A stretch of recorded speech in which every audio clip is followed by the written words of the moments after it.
Berjumpa lagi dalam program Bincang Kita, bercakap bersama, mencari makna. Masih bersama-sama dengan host Bias Paris pada hari ini. Dan kali ini kita akan membahas sebuah topik yang sangat menarik, yaitu komitmen. Kita akan belajar soal komitmen dari 3 orang pemuda yang sangat hebat nih. Siapa lagi kalau bukan Sadrak, Mesak, dan Abednego. Nah, bagaimana kisahnya? Kita akan obrolkan bersama-sama dengan Bapak Pendeta Frederick Makitan yang sudah hadir di studio. Selamat menyaksikan.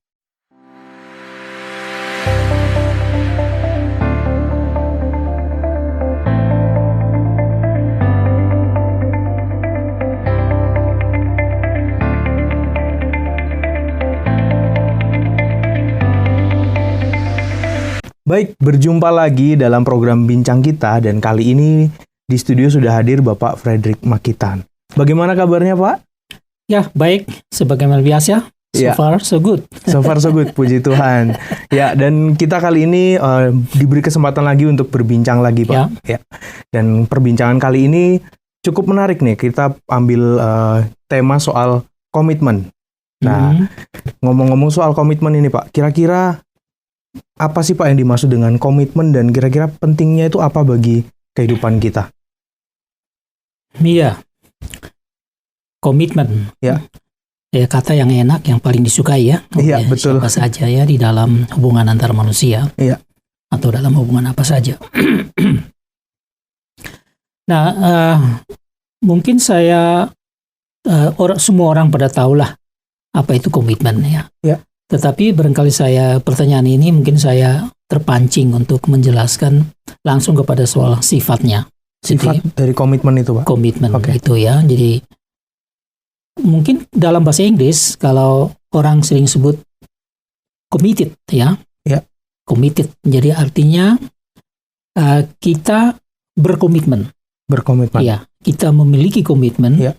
Kita memegang komitmen, kita memperkuat komitmen. Pokoknya itu dalam satu kata kita committed. Nah, tentu saja committed itu, jadi kalau dalam penjelasan saya menjelaskan dalam bahasa Indonesia, kalau saya disebut orang yang committed ya, committed pada sesuatu, committed pada satu perjanjian, pada seseorang, kepada satu kesepakatan, agreement dan seterusnya. Kalau saya committed, artinya saya mengikatkan diri saya. Bukan orang lain yang mengikat saya. Tapi saya yang mengikatkan diri saya kepada apa yang telah menjadi keputusan saya. Kepada apa yang telah menjadi janji saya. Saya mengikatkan diri kepada keputusan, janji, atau apa saja, dan terhadap apa saja. Ya. Jadi misalnya, saya bisa di dalam ambil contoh yang paling praktis ya. Keluarga atau orang yang akan biasanya dalam pernikahan ya. Ya itu ada janji ya. Ya, di gereja misalnya ada janji.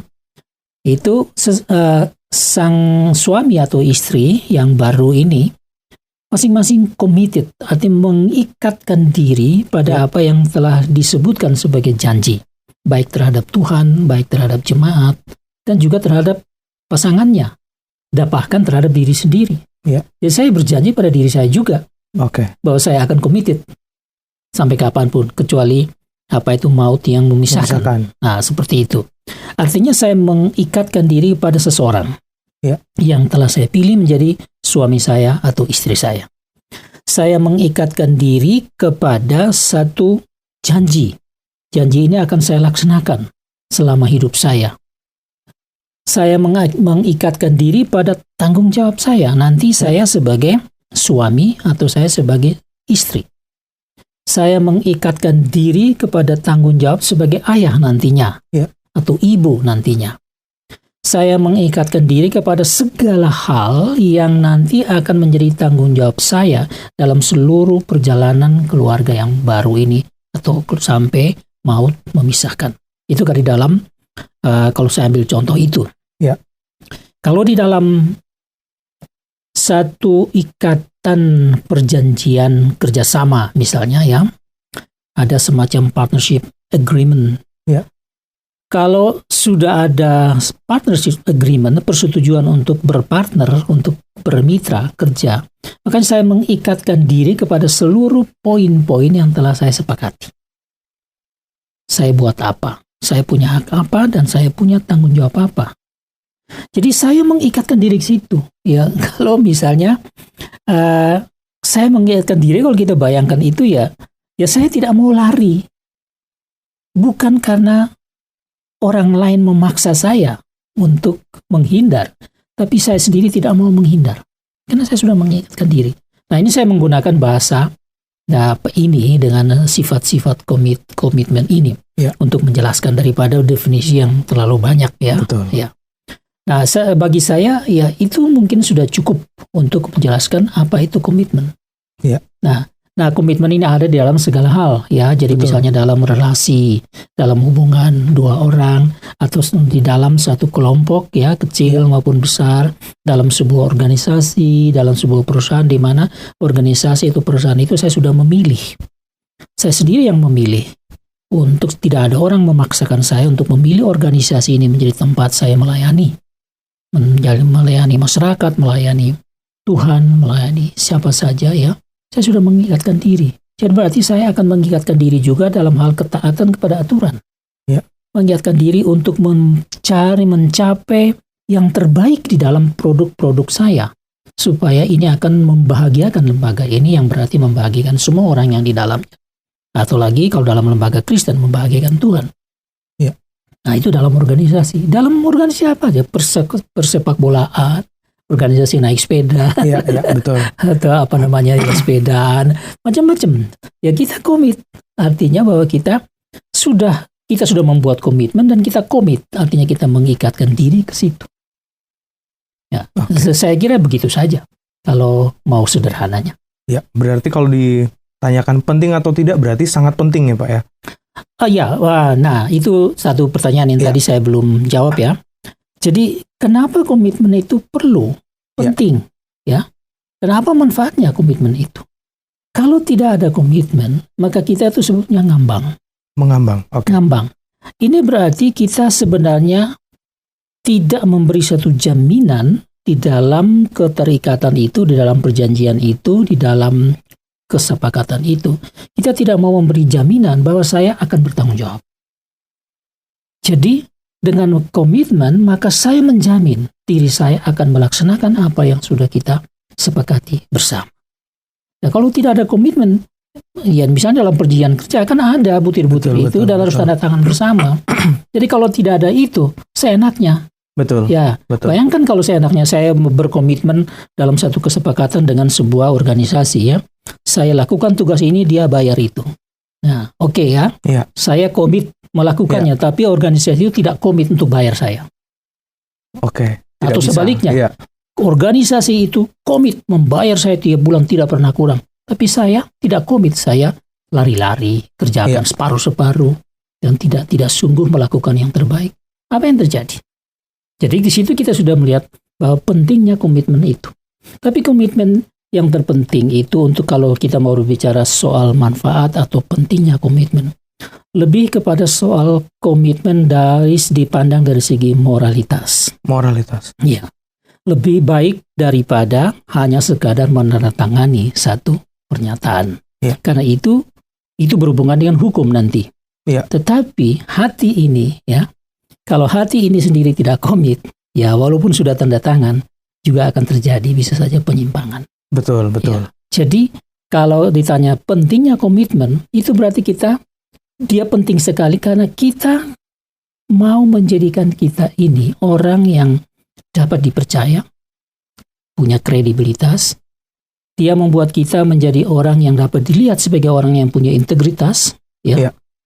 Juga melihat sebagai orang yang bertanggung jawab, punya ada sense of responsibility-nya, dan macam-macam. Jadi itu pentingnya komitmen. Kalau tidak ada komitmen, ya sekali lagi, bukan saja ngambang, tapi ini membuat diri justru menjadi orang yang bisa seenaknya tidak bertanggung jawab. Nah itu. Jadi komitmen itu harus dibuat. Ya, harus dibuat bersama. Tapi nomor satu adalah, itu satu tadi, kita juga komited pada diri sendiri. Ya. Saya tidak mau menjadikan diri saya sebagai orang yang tidak punya tanggung jawab. Ya. Saya tidak mau menjadikan diri saya dipandang sebagai orang yang tidak kredibel dan nanti dinilai macam-macam. Saya tidak mau begitu. Maka pentingnya ada komitmen. Diminta atau tidak diminta, saya komit. Saya mau komit. Baik. Ya, penting. Baik, berarti sangat penting karena itu berkaitan dengan tanggung jawab ya Pak ya, dan sikap moral kita terhadap Iya. pihak yang lain Iya. seperti itu. Iya. Baik, kalau kita lihat di dalam Alkitab nih Pak, sebenarnya ada banyak sekali cerita-cerita yang berkaitan dengan komitmen, terutama komitmen terhadap imannya terhadap Tuhan gitu. Nah, ini ada kisah dari Sadrak, Mesak, Abednego seperti yang kita tahu. Mereka itu waktu itu hidup di zamannya di Babel di bawah pemerintahan Nebukadnezar, dan karena komitmennya akhirnya dilemparkan ke dapur api. Nah, dalam kisah tersebut apa sih Pak yang membuat mereka bertiga itu tetap berkomitmen walaupun dihadapkan dengan maut? Ya, mungkin kita perjelas dulu ceritanya ya. Iya. Supaya bisa tahu apa komitmen yang ada di Iya. sana, seperti apa Iya. komitmen yang terjadi pada siapa itu? Sadrak, Mesak dan Abednego ya. Iya. Ini nama-nama Babel, nama-nama sana orang Kasdim. Ya. Nama mereka itu kan dalam Alkitab nama mereka itu Azaria, Ananya sama Misael dan Azaria. Azaria ya. Jadi 3 orang itu diubah ya. Jadi kan ceritanya kan Yehuda itu bagian selatan dari Israel itu kan dibuang karena Yerusalem dikepung oleh raja Nebukadnezar ya. Itu kurang lebih di abad ke-6 sebelum Masehi ya. Jadi Nebukadnezar ini mengalahkan orang Yehuda ini orang Israel yang ada di bagian selatan itu. Ya. Lalu mengangkut mereka orang-orang ini menjadi orang-orang buangan ke negara mereka, ke kerajaan mereka, Babel. yaitu kerajaan Babel yang sekarang kita kenal sebagai Irak. Ya. Nah, dan orang-orang yang dibawa ke sana itu bukan orang-orang sembarangan. Ya, yang ditinggal sedikit itu orang-orang yang dianggap orang biasa. Ya. Yang dibawa sana orang-orang bangsawan, orang-orang pintar, para scholars, dan juga pemimpin-pemimpin agama, dan semua orang-orang yang hebat ya pada kelas tinggi semua itu dibawa semua. Ya. Nah, di dalam masa pembuangan ini, satu saat Raja Nebukadnezar ini dia ingin sedikit memperkaya strukturnya untuk demi pengamanan dia dan pengamanan kerajaannya. Maka dia juga bukan orang yang tidak tahu siapa nih orang-orang Israel. Ya. Sangat tahu. Makanya dia tahu. Cuma karena Israel ini lemah dari segi jumlah yang sangat kecil ya dibanding dengan Babel yang sangat besar ya. Makanya mereka tuh gampang kalah. Ya, ini dilihat dari segi fisik ya. Kalau dari segi rohani lain lagi, ceritanya panjang lagi ya. Nah, jadi dia kenal siapa orang Israel. Ini satu bangsa yang tidak gampang, bangsa yang hebat, bangsa yang luar biasa. Jadi dia sudah tahu bahwa orang-orang buangan ini bukan orang-orang sembarangan. Untuk memperbesar kekuatannya, kekuasaan dan seterusnya, maka dia suruh perintahkan untuk memilih sejumlah orang dengan syarat-syarat kriteria yang cukup tinggi. Harus orang-orang muda, harus orang-orang dari kalangan bangsawan, ya, harus orang-orang yang berilmu, orang-orang pintar, orang-orang berhikmat dan seterusnya. Nah, singkat ceritanya, maka terpilihlah ada 4 orang. Jadi terpilih 4 orang ini yang dibawa ke dalam istana. Tapi harus di-training selama 3 tahun. Harus diuji coba, diberi makan yang dari makanan raja malah ya. Supaya mereka tuh sehat. Jadi suruh fisik sehat, mental sehat, semuanya sehat. Kepala juga penuh dengan pengetahuan orang Kasdim ya. Dan seterusnya dan seterusnya. Maka terpilihlah mereka ini dan masuk dalam training sampai selesai ya. Mereka akhirnya diterima di dalam kelompok. Yang ini semua diatur oleh kalau kita sekarang mungkin katakan kepala staf kepresidenan, kira-kira begitu. Jadi dia kepala istana. Nah, saya lupa namanya itu. Kepala istana ini yang merekrut ya. Jadi sudah oke. Nah, satu saat ceritanya yaitu orang-orang Daniel ini sudah sangat, ada nabi yang namanya Daniel, dia sudah sangat dipercaya ya, karena ada persoalan penafsiran mimpi ya. Ini saya tidak usah ceritakan ini karena agak panjang.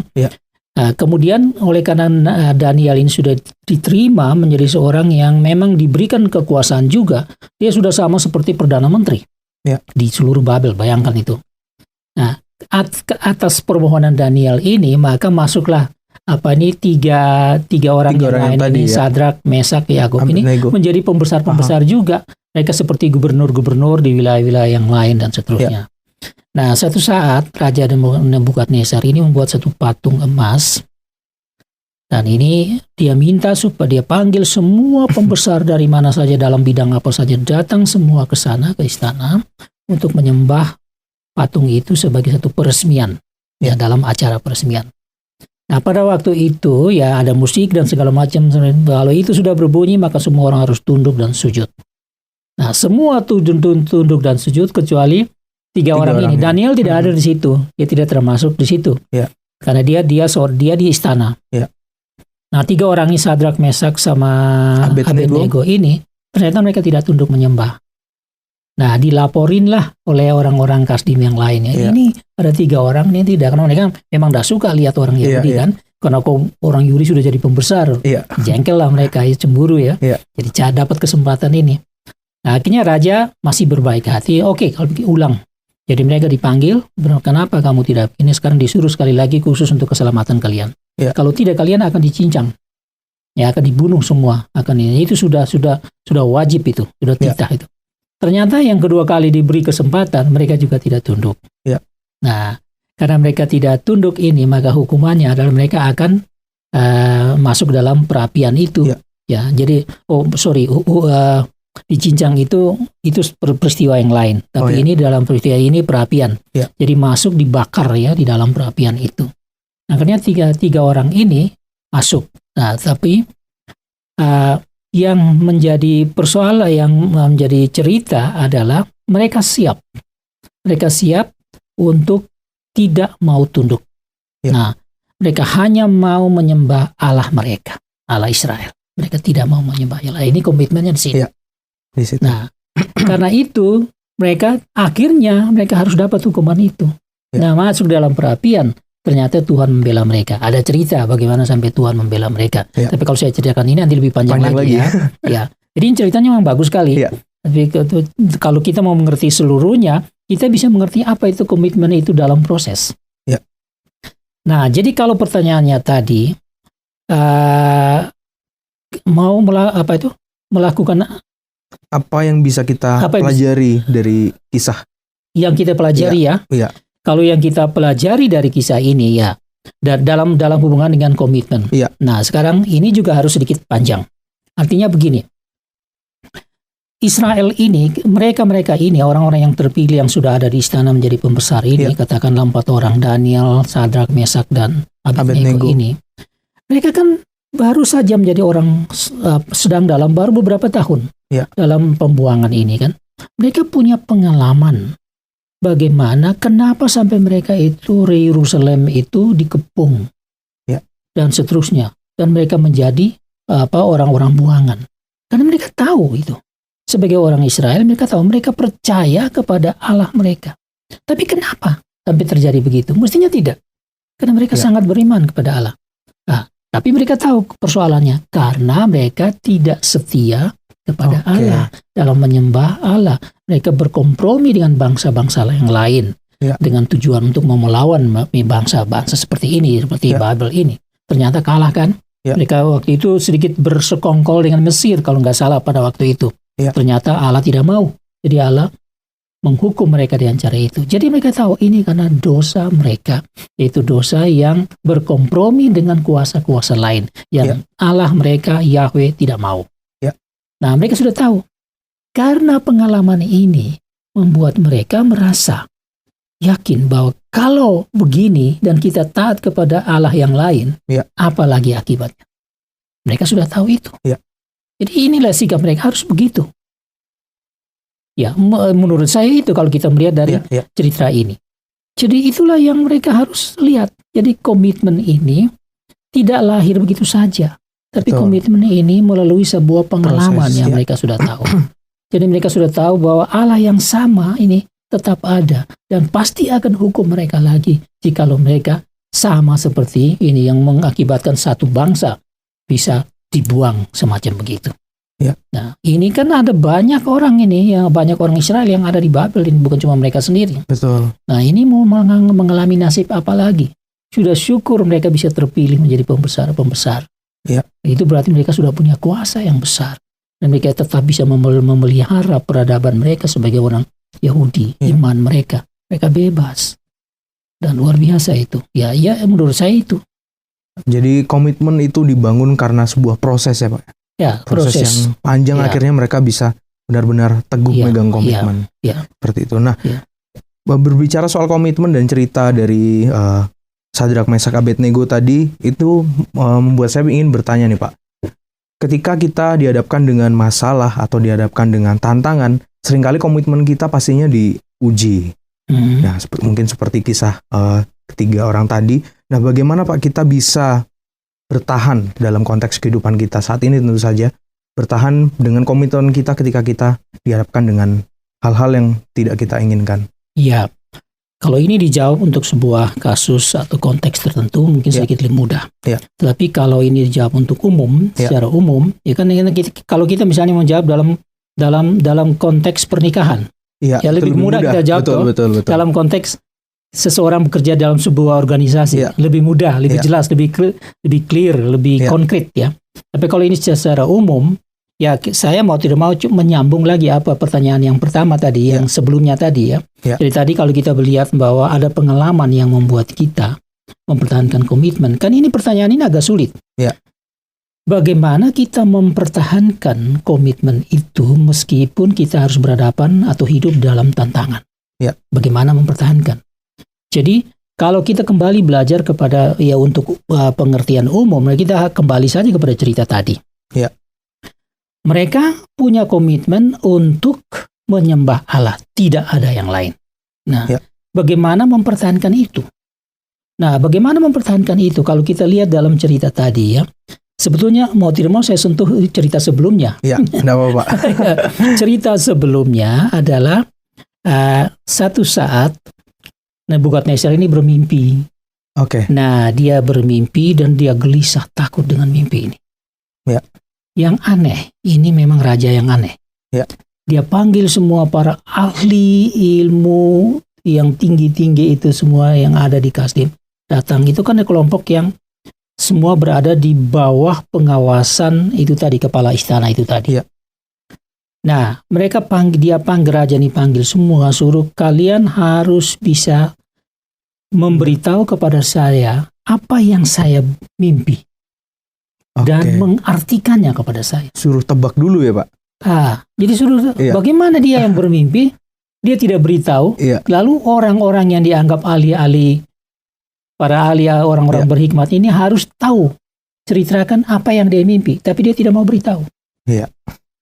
Lalu orang-orang ini terpaksa tidak bisa, raja. Kami tidak ada seorang pun di bumi ini yang mampu untuk tahu apa yang Bapak mimpikan, apa yang Ya. raja mimpikan. Tidak mungkin. Marahlah. Keluarlah titah untuk mencincang, memenggal Ya. semua orang berani. Maka terancamlah si Daniel, Sadrak, Mesak, dan Abednego. Karena mereka sudah masuk dalam kelompok itu Ya. di istana. Terancamlah. Nah, apa yang mereka buat? Nah, Daniel ini dan teman-temannya, Daniel yang punya inisiatif, dia datang kepada kepala istana ini, atau ada satu pembantu yang lain yang dibawa kepala istana, dia sudah atur, kenapa sampai terjadi titah semacam itu, diceritakanlah semua itu. Lalu dia pergi kepada Sadrak, Mesak, dan Abednego ini. Kalian harus berdoa, kita berdoa, mohon belas kasihan Allah. Komitmen ini kan harus dipertahankan ya, bahwa betul. mereka akan tetap kepada Allah. Itu saja, mereka hadir sini karena Allah. Itu. Berdoalah, lalu saya akan menghadap raja. Ya. Nah, dia menghadap raja, dia tawarkan diri. Nah, waktu dalam doa itulah akhirnya Daniel mendapatkan penglihatan dan Tuhan membukakan mimpi itu. Maka datanglah dia kepada raja. Coba cari ini apa persoalan raja. Coba kami akan ini. kami akan coba ini. Raja kasih perintah yang sama, Ya. yaitu tidak mau ceritakan mimpi, tapi suruh harus tahu apa mimpi itu, ceritakan dan sekaligus mengartikan. Ya. Herannya Daniel bisa memberitahu semua. Di situ dia mengakui ini Allah Israel luar biasa. Jadi begini, kalau kita belajar dari sini, hal yang harus kita dari cerita ini Ya. hal yang apa yang perlu kita buat supaya kita bisa komit di dalam semua situasi yang sulit, yaitu tadi datang kepada Allah. Jadi komitmen ini bisa dipelihara jikalau kita datang kepada Allah dalam konteks kita sebagai orang Kristen. Ya. Tidak bisa seseorang memelihara komitmen untuk tetap menjadi satu dengan istrinya atau suaminya sampai maut memisahkan kalau dia tidak membutuhkan Allah. Oke. Dan itu banyak ceritanya kan. Betul. Ya, sudah komit, sudah berjanji di hadapan semua orang, nanti juga cerai. Iya. Ya. Tapi kalau kita komit dan mohon belas kasihan Allah menjaga komitmen ini, ya, walaupun kita ada dalam tantangan, kan tantangan mau tidak mau harus ada. Iya, Akan ada. betul. Cinta butuh kalau kita datang kepada soal pernikahan. Ya. Dan kalau tidak ada cinta, bagaimana juga. Tapi dua hal ini, komitmen dan cinta. Nah, cinta ini terpelihara kalau ada komitmen yang tetap kuat. Karena cinta ini juga bisa naik turun. Seorang suami atau istri bisa tergoda dengan laki-laki atau perempuan lain. Ya, kalau sudah digoda, sudah mata sudah gelap, ya sudah mau apa lagi. Tapi komitmen bisa memelihara. Oh tidak, ini janji saya sudah ikatkan diri saya. Nah, seperti itu. Ya. Jadi belas kasihan Allah. Yang kedua, kita harus berani seperti Daniel ini. Ya. Berani untuk berhadapan dengan situasi apa saja. Keberanian ini kita butuh. Tidak hanya mohon belas kasihan Allah lalu hanya berdoa terus. Ya. Harus ada satu keberanian untuk mempertahankan komitmen ini. Dalam bahasa yang lain, keberanian untuk melawan godaan. Jadi kalau godaan itu datang, ya, kalau dalam satu organisasi bisa saja tergoda oleh karena situasi sekitar, orang tidak setia, orang tidak bertanggung jawab. Saya juga ikut-ikut untuk tidak setia, tidak bertanggung jawab. Ya. Tapi itu kan merupakan godaan. Kalau dalam keluarga, bisa saja itu dalam hubungan suami istri, bisa saja ada godaan-godaan itu. Tapi kita harus punya keberanian untuk melawan godaan itu. Jangan sebaliknya kita hanyut di dalam godaan, masuk makin lama makin dalam, akhirnya kita tidak bisa keluar lagi sampai selesai. Kepuasan fisik selesai, baru kita menyesal dan menangis. Jadi itu kalau kita mau belajar ya dua. Pertama, belas kasihan Allah. Kita butuh itu. Yang kedua adalah satu keberanian. Untuk ini. Ya. Dan ya, mungkin yang ketiga ini menjadi yang pertama dan untuk seluruh, yaitu tetap percaya kepada Allah. Oke. Percaya dia. Nah, ini hal yang tidak mudah di ini. Tapi justru percaya itu yang akan membuat segala sesuatu menjadi utuh kembali. Ya. Jadi komitmen yang mungkin mulai agak rapuh bisa menjadi kuat lagi. Lalu cinta yang mungkin sudah mulai agak punah, ya, bisa dapat menjadi baru lagi, seakan-akan baru lagi, dan seterusnya. Nah, karena kita terlindung di dalam iman. Ya, itu menurut saya itu. Kalau kita secara umum bicara dalam konteks kekristenannya ya. Ya, betul. Tapi kalau mau bicara secara khusus organisasi, ya tentu saja tips-tipsnya beda. Lain lagi, ya, oke. Bisa lebih konkret ya. Iya, betul. Ya. Lebih mengerucut ya, Pak ya. Iya. Ya, tapi dari pembicaraan kali ini atau perbincangan kali ini sudah banyak berkat yang kita dapatkan nih, Pak. Saya terutama secara pribadi juga sudah dapat bahwa pentingnya komitmen dalam kehidupan kita. Ya, itu yang akan buat kita bertanggung jawab dengan apa yang sudah kita berani ambil. Ya. Dan ada 3 hal poin penting tadi berupa ada percaya, ada berani, dan juga tetap berharap pada Allah. Dan mungkin saya tambahkan sedikit jadi dalam komitmen itu kadang ada unsur-unsur misalnya setia, kesetiaan, dan bertanggung jawab. Nah, itu dua hal itu. Ya, kalau sudah mulai rapuh ya kita harus sudah tahu bahwa komitmen kita dalam kondisi yang lebih rawan dan seterusnya. Jadi mungkin kalau mau menjawab secara filosofis, bagaimana mempertahankan komitmen, yaitu komitmen. Komitmen itu sendiri. Iya. Betul. Baik. Baik Pak Freddy, terima Baik. kasih untuk perbincangan kali ini. Sangat menarik kita berbicara soal komitmen, banyak yang sudah kita dapatkan pada episode kali ini, dan tentu saja bincang kita akan kembali lagi dengan episode-episode yang lainnya, dengan perbincangan yang lainnya, dengan narasumber yang lainnya. Sampai jumpa di minggu depan.